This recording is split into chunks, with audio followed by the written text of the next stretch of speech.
जय हिंद। नमस्कार फ्रेंड, ज्योति क्लासेस में आप सभी का एक बार फिर से स्वागत है। हेलो दोस्तों, कैसे हैं आप सभी? आई होप आप सभी बहुत ही अच्छे होंगे, स्वस्थ होंगे, स्टडी अपनी कंटिन्यू कर रहे होंगे। जैसा कि आप सभी जानते हैं, हमने कंप्लीट कर लिया क्लास 6 से 12 तक की सीरीज।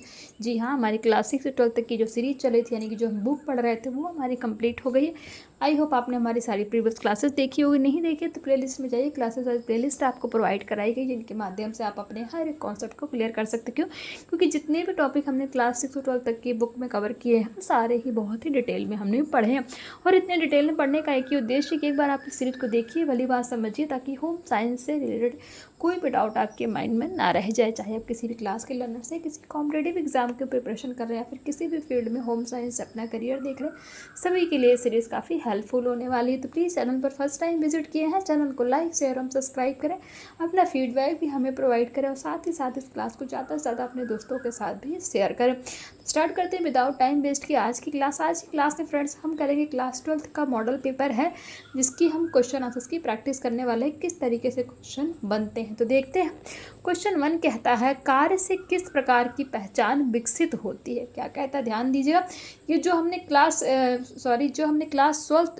12 की जो बुक हमने पढ़ी ना, जितने भी हमने टॉपिक कवर किए, तो सारे टॉपिक्स से रिलेटेड ये सारे क्वेश्चन हैं। जी हाँ, जितनी भी हमने पढ़ाई की क्लास 12 के, तो सभी को मिला करके ये जो है क्वेश्चन आपसे पूछे जा रहे हैं। तो इन चीज़ों का ध्यान दीजिएगा। तो क्वेश्चन 1 कह रहा है, कार्य से किस प्रकार की पहचान विकसित होती है? कार्य के बारे में हमने पढ़ा था, तो बताइए किस प्रकार की पहचान विकसित होती है। ऑप्शन है सार्वजनिक, ऑप्शन बी व्यक्तिगत, ऑप्शन सी व्यावसायिक, ऑप्शन डी आत्मबोध। तो कार्य से किस प्रकार की पहचान विकसित होती है? व्यक्तिगत, यानी कि इंडिविजुअल पहचान विकसित होती है। Option B is right answer. Question 2 कहता है, पोषण का विशिष्ट क्षेत्र जो बीमारी के पोषण से संबंधित है, क्या कहलाता है? पोषण के बारे में भी हमने इस क्लास 12 में पढ़ा है। तो बताइए, पोषण का विशिष्ट क्षेत्र जो बीमारी से पोषण से संबंधित है, बीमारी के पोषण संबंधित है, क्या कहलाता है? ऑप्शन ए नैदानिक पोषण, ऑप्शन बी आहार चिकित्सा, ऑप्शन सी व्यावसायिक नैदानिक, ऑप्शन डी चिकित्सीय पोषण उपचार। तो पोषण का विशिष्ट क्षेत्र जो बीमारी के पोषण से संबंधित है, क्या कहलाता है? ऑप्शन ए नैदानिक पोषण कहलाता है। इस राइट आंसर हो जाएगा। क्वेश्चन 3, किसका लक्ष्य अल्प पोषण एवं अति पोषण दोनों की रोकथाम करना है? क्वेश्चन 3 क्या कहता है कि किसका लक्ष्य अल्प पोषण एवं, पढ़ा था ना हमने अल्प पोषण और अति पोषण के बारे में, तो किसका लक्ष्य अल्प पोषण एवं अति पोषण दोनों की रोकथाम करना? ऑप्शन ए सहकारिता एवं स्वास्थ्य, ऑप्शन बी जन पोषण एवं स्वास्थ्य, ऑप्शन सी सामाजिक विकास एवं पोषण, ऑप्शन डी स्वास्थ्य एवं मूलभूत सुविधा। किसका लक्ष्य अल्प पोषण एवं अति पोषण दोनों की रोकथाम करना है? तो बताइए, जन पोषण एवं स्वास्थ्य का जो लक्ष्य है, वो अल्प पोषण तथा अति पोषण दोनों की ही रोकथाम करना है।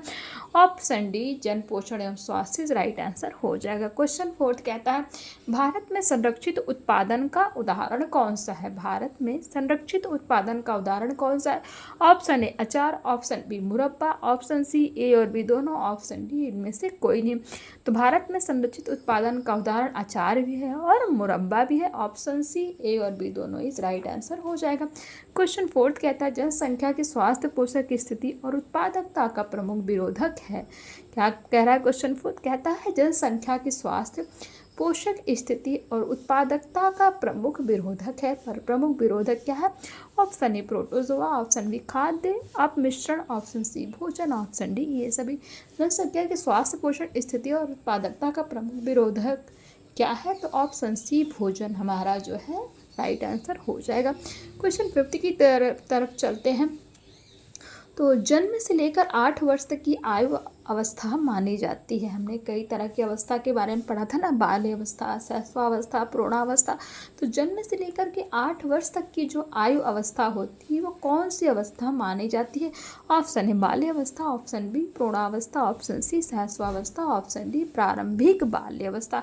तो आपको पता होना चाहिए, हमने डिस्कस भी किया इसके बारे में। तो जन्म से लेकर 8 वर्ष तक की आयु अवस्था को क्या माना जाता है? ऑप्शन डी प्रारंभिक बाल्य अवस्था। नेक्स्ट क्वेश्चन कहता है, समाज की मूल इकाई है। समाज की मूल इकाई क्या है? ऑप्शन ए परिवार, ऑप्शन बी नागरिक, ऑप्शन सी अधिकार, ऑप्शन डी समूह। तो पर समाज की मूल इकाई क्या है? ऑप्शन ए परिवार जो है समाज की मूल इकाई है। नेक्स्ट क्वेश्चन कहता है डिज़ाइन का मुख्य तत्व कौन सा है। डिज़ाइन के बारे में भी हमने पढ़ा था ना क्लास 12th में, जो हमारा डिज़ाइन का चैप्टर था। डिज़ाइन का मुख्य तत्व कौन सा है? ऑप्शन ए अनुपात, ऑप्शन बी आवर्तिता, ऑप्शन सी रंग, ऑप्शन डी संतुलन। तो बताइए डिज़ाइन का मुख्य तत्व कौन सा है? तो डिज़ाइन का मुख्य तत्व है रंग, option C is right answer है। नेक्स्ट क्वेश्चन है फैशन उद्योग को समझने के लिए क्या समझना आवश्यक है। क्या फैशन उद्योग को अगर आपको समझना है तो उसके लिए आपको किस चीज़ों को नॉलेज होना चाहिए, इनकी क्या समझना आवश्यक है?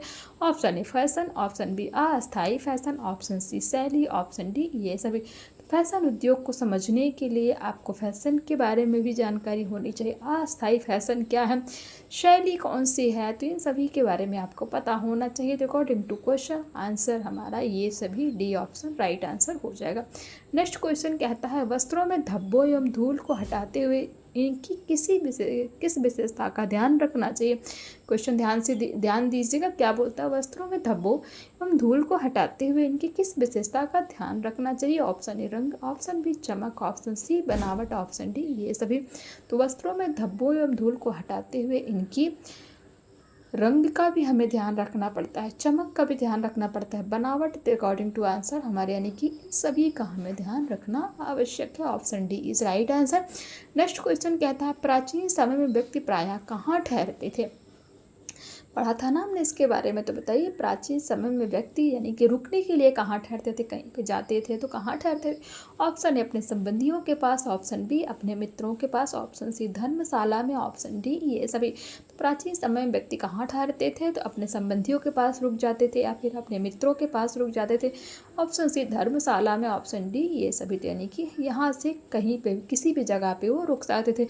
बट आज की डेट में क्या, आज की डेट में पढ़ा था ना हमने गेस्ट रूम्स के बारे में, अतिथि कक्ष के बारे में, तो वहाँ पे लोग ठहरते हैं। बट पहले के समय में ऐसा नहीं था। पहले लोग जब कहीं जाते थे वो अपने संबंधी यानी कि जो उनके रिलेटिव्स होते थे उनके पास रुक जाते थे, अपने मित्रों के पास रुक जाते थे या फिर धर्मशाला में रुक जाते थे। ये तीनों में से वो कहीं पे भी ठहरते थे जहाँ उनके लिए सुविधा होती थी।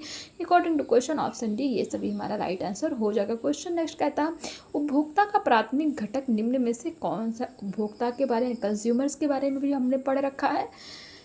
तो क्या कहता है उपभोक्ता का प्राथमिक घटक निम्न में से कौन सा है। ऑप्शन ए सामाजिक, ऑप्शन बी आर्थिक, ऑप्शन सी ए और बी दोनों, ऑप्शन डी इनमें से कोई नहीं। तो उपभोक्ता का प्राथमिक घटक सामाजिक भी है और आर्थिक भी है। According to question option A और बी यानी कि ऑप्शन सी इज हमारा राइट आंसर हो जाएगा। नेक्स्ट क्वेश्चन कहता है दैनिक समाचार पत्र, रेडियो एवं टेलीविज़न किसका माध्यम है। क्या दैनिक समाचार पत्र, रेडियो एवं टेलीविज़न किसका माध्यम है।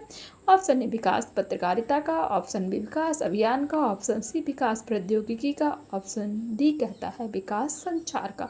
तो दैनिक समाचार पत्र, रेडियो एवं टेलीविज़न विकास संचार का माध्यम है। ऑप्शन डी इज हमारा राइट आंसर हो जाएगा। नेक्स्ट क्वेश्चन है निगमित संप्रेषण आधारित होता है। निगमित संप्रेषण के बारे में लास्ट में ही हमने पढ़ा था, तो बताइए निगमित संप्रेषण आधारित होता है किस पे। ऑप्शन ए पुस्तकों पर, ऑप्शन बी वाद विवाद पर, ऑप्शन सी जानकारी, ऑप्शन डी कहता है इनमें से कोई नहीं। तो निगमित संप्रेषण किस पे आधारित होता है, जानकारी पर आधारित होता है। ये आपको पता होना चाहिए। निगमित संप्रेषण के बारे में हमने बहुत डिटेल में पढ़ भी रखा है। अकॉर्डिंग टू क्वेश्चन निगमित संप्रेषण आधारित होता है किस पे, जानकारी पर आधारित होता है। ऑप्शन सी इज हमारा राइट आंसर हो जाएगा। नेक्स्ट क्वेश्चन की तरफ चलते हैं कि संचार के मुद्रण माध्यम का उदाहरण है। संचार के मुद्रण माध्यम का उदाहरण क्या है। Option A radio, option B television, option C समाचार पत्र, ऑप्शन डी कंप्यूटर। तो आपको पता होना चाहिए संचार के मुद्रण माध्यम का उदाहरण क्या है। ऑप्शन सी समाचार पत्र। According to question option C समाचार पत्र इज राइट आंसर हो जाएगा। नेक्स्ट क्वेश्चन कहता है निम्न में से सुकार्यकी का लाभ कौन सा। सुकार्यकी के बारे में भी हमने पढ़ा था, तो बताइए सुकार्यकी का लाभ कौन सा है। ऑप्शन उत्पादकता को बढ़ाना, ऑप्शन बी त्रुटियों को कम करना, ऑप्शन सी दक्षता को बढ़ाना, ऑप्शन डी ये सभी। तो सुकार्यकी के लाभ में उत्पादकता को बढ़ाना भी आता है, त्रुटियों को कम करना, ऑप्शन सी दक्षता को बढ़ाना। According to question option D यानी कि ये सभी जो है सुकार्यकी के लाभ के अंतर्गत आते हैं। According to question option D ये सभी हमारा राइट आंसर हो जाएगा। नेक्स्ट क्वेश्चन कहता है नैदानिक पोषण विशेषज्ञ अपनी सेवा प्रदान कर सकते हैं क्या? नैदानिक पोषण विशेषज्ञ अपनी सेवा प्रदान कर सकते हैं। ऑप्शन ए चिकित्सालयों में, ऑप्शन बी शिक्षण संस्थानों में, ऑप्शन सी औद्योगिक क्षेत्रों में, ऑप्शन डी ये सभी। तो नैदानिक पोषण विशेषज्ञ अपनी सेवा प्रदान कर सकते हैं चिकित्सालयों में भी, शिक्षण संस्थानों में भी, ऑप्शन सी औद्योगिक क्षेत्रों में भी। तो अकॉर्डिंग टू क्वेश्चन आंसर ये सभी हमारा राइट आंसर हो जाएगा। नेक्स्ट क्वेश्चन की तरफ चलते हैं। स्वरोजगार एवं व्यक्तिगत रोजगार योजनाएं किस तरह का कार्यक्रम है? ध्यान दीजिएगा, स्वरोजगार एवं व्यक्तिगत रोजगार योजनाएं किस तरह का कार्यक्रम है? ऑप्शन ए राजनीतिक सुरक्षा कार्यक्रम, ऑप्शन बी सामाजिक सुरक्षा कार्यक्रम, ऑप्शन सी आर्थिक सुरक्षा कार्यक्रम, ऑप्शन डी इनमें से कोई नहीं। तो बताइए स्वरोजगार एवं व्यक्तिगत रोजगार योजनाएं किस तरह का कार्यक्रम है? ऑप्शन बी सामाजिक सुरक्षा कार्यक्रम, ये हमारा राइट आंसर हो जाएगा। नेक्स्ट क्वेश्चन कहता है भारत में खाद्य संसाधन हमेशा किस स्तर की गतिविधि के रूप में कार्यरत रहा है? भारत में खाद्य संसाधन हमेशा किस स्तर की गतिविधि के रूप में कार्यरत रहा है? ऑप्शन ए आधिक्य, ऑप्शन बी कुटीर, ऑप्शन सी संरक्षण, ऑप्शन डी इनमें से कोई नहीं। तो भारत में खाद्य संसाधन हमेशा किस स्तर की गतिविधि के रूप में कार्यरत रहा है? तो ऑप्शन बी हमारा कुटीर जो है राइट आंसर हो जाएगा। नेक्स्ट क्वेश्चन कहता है खाद्य सुरक्षा और मानक अधिनियम किस वर्ष पारित हुआ? पढ़ा था ना हमने इसके बारे में, खाद्य सुरक्षा और मानक अधिनियम के बारे में। तो बताइए खाद्य सुरक्षा और मानक अधिनियम किस वर्ष पारित हुआ? ऑप्शन ए वर्ष 2005, ऑप्शन बी वर्ष 2004, ऑप्शन सी वर्ष 2006, ऑप्शन डी वर्ष 2007। खाद्य सुरक्षा और मानक अधिनियम किस वर्ष पारित हुआ? तो ऑप्शन सी वर्ष 2006 में खाद्य सुरक्षा और मानक अधिनियम पारित हुआ है। तो ये हो गया हमारा फ्रेंड्स क्या बहुविकल्पी प्रश्न। ये हमारा क्लास 12th का मॉडल पेपर है कि इस तरीके के क्वेश्चंस बनते हैं। अभी देखिए एलटी का भी एग्ज़ाम होने वाला है, तो उसमें भी आपके बहुविकल्पी भी आएंगे, अति लघुत्तरी भी आएंगे, लघुत्तरी भी आएंगे। तो जैसे अभी एग्ज़ाम्स होंगे तो उसके अकॉर्डिंग जो है ये देखिए ये पेपर भी है, तो इससे आपको काफ़ी हेल्प मिल जाएगी। तो आज की क्लास को यहीं तक करते हैं। नेक्स्ट क्लास में हम करेंगे अति लघुत्तरी प्रश्न, इसकी प्रैक्टिस। तो आई होप आज की क्लास आपको समझ में आई हो। जो भी हमने पढ़ा इसे पेपर के माध्यम से आपको चीज़ें समझ में आई होंगी कि हाँ हमने जो पढ़ा है इस पूरे जो है क्लास में, यानी कि क्लास 12th में हमने जो पढ़ा है, तो उससे जो है कितने क्वेश्चन आपके सही हुए हैं आप ये भी बताइए, क्योंकि सभी को मिला करके ऐसे एक ही नहीं, ऐसे 3-4 पेपर हैं हमारे पास जो हम सॉल्व करेंगे। बट अभी बहुविकल्पी ही करते हैं, नेक्स्ट क्लास में करेंगे अति लघुत्तरी प्रश्न।